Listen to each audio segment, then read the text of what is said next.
Hey, it's Brian Bennett. I'm a pastor, I'm a coach, and I'm also a strategist. And I want to share with us the 7 C's that will help us communicate effectively as we think about leading change.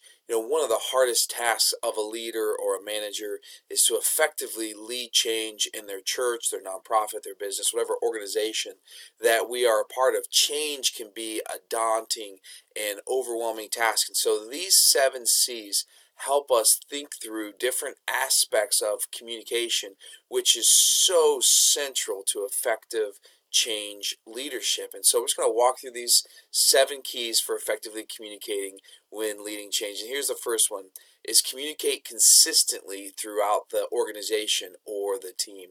And so we've all played the game telephone at some point where the message starts off one way, but by the time it makes it all the way across through everyone else, it's a shifted message. And that's exactly what we don't want when we think about communicating effectively in leading a change. And so instead of having the game telephone happen, we want to think through functioning more like a laser, where we've got a focused, targeted message and we are aiming it on point, on the bullseye, and we're clearly communicating, and there's nothing lost or very little loss in the process. So one of the keys for that to happen is for the whole team to be on point with the messaging. So if they're hearing one message from the team leader, another message from a different team member, something even different over here, what that does is creates confusion because they're hearing different messages. And so we want to make sure that we equip and train and develop our teams to be on point with the way that we're going to communicate it, the things that we're going to stress, and how we're going to emphasize them. That way, even though they're going to get slightly different degrees of the message, they're going to overall get the same consistent rowing together of the team, clear communication, laser focus. So that's number one, is communicating consistently throughout the organization or the team. Number two is communicating differently to different stakeholders, or communicating contextually to different stakeholders. Think about the word contextual there for a moment. We want to communicate on point, on target to each stakeholder. So if we're talking to the 80-year-olds at our church versus the 16-year-olds at our church, we want to make sure that we're on point with them. So what are their hopes? What are their values? What are their concerns? What are the questions that they're asking? And it's not just age gap, age differences. It's not just those, maybe if we're communicating to those in the city versus those in more rural areas. It's also as simple as people's desires for how they like to receive information. So there's some very analytical, logical thinkers who are looking for the facts.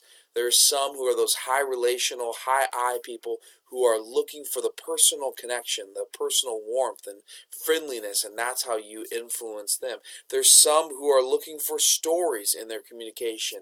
And so thinking through, as I approach this group of stakeholders, and one of the keys is to approach different groups of stakeholders to be effective in our communication, how do I need to contextualize my communication so that I am meeting this group of stakeholders on point, addressing their concerns, speaking to their values, and engaging them in the way that they desire to be engaged. And so one of the things you'll notice if you do Q&A with stakeholders is some of them will raise their hand and ask a question that's more data related. Others will raise their hand and ask a question in a way that reveals a different set of values, right? They want to know stories of, or who's done this before. They want to see evidence of someone going through this before, or they want to hear stories of how somebody else has been successful, or somebody else might just wants the vision of the future. What's it going to look like? Help us get that picture. So make sure that we're communicating contextually to different stakeholders.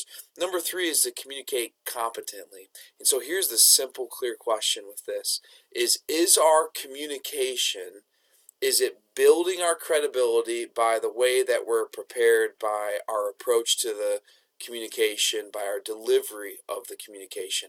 Is that building credibility, or is it diminishing our trust with these stakeholders? So if we just ask that simple question, and as we're approaching it, is my level of preparedness, is my approach to this communication, and is my delivery of this communication building, making deposits with these stakeholders in my credibility or our credibility as a team, or is it making withdrawals, and is it diminishing our credibility. So we want to communicate competently, be effective communicators so that we can grow our credibility with the stakeholders as we think about leading change.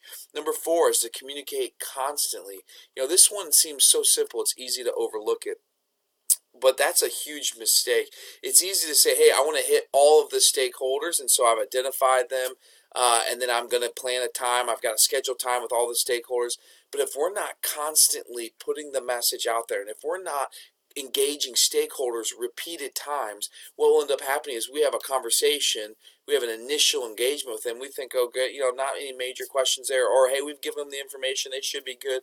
And what we might miss is we need to engage the same stakeholders multiple times and maybe in different ways. And so some questions to think through is, how can we tell our stories in different ways? The story of the change, the story behind the narrative of the change. How can we engage stakeholders from different angles, from different perspectives, or from different mediums? And just think about this question: how many times do your stakeholders need to hear the message to engage the conversation, or to become a champion or an advocate of the change? How many times do they need to hear it from you? That question alone reframes our thinking. So that's a helpful question for us to think about. Number 4 is communicate constantly. Number 5 is to communicate clearly and concisely. We want to have our message dialed down, ready to go, and it's clear. We're crystal clear on it before we ever get up to speak. We communicate it in a crystal clear way. The language we use around it isn't fuzzy. It's crystal clear and it's concise. So the longer it is, the foggier things are going to get. The wordier, depending on our context, unless our context is a very intellectual context, the wordier it gets, the less people are going to remember it and the less people are going to be able to hold on to it. So we want to give our people handles. Think of clear. How clear is it? That's a handle. How concise is it? Can I hold on to it? Can I remember that? We want to give them those handles to grab onto the message. So is the message understandable? And then number 6 is communicate it cleverly.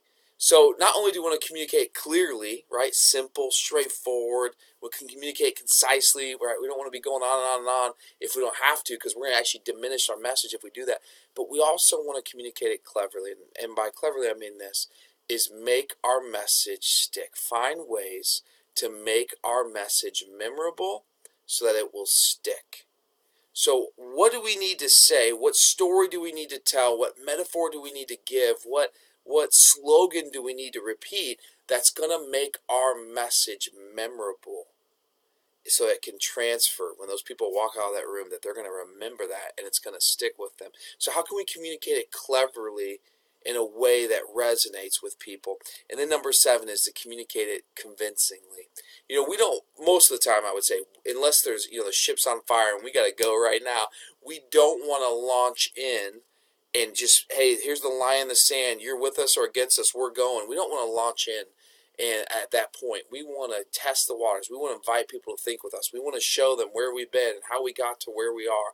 But there comes a point in time where we must decide that this is where we're going and the time to go is now, and we've got to go all in, and we've got to shift into gear, and we've got to move forward. We're no longer just processing or focusing on processing, but now we've processed, we've talked, we've journeyed beside people.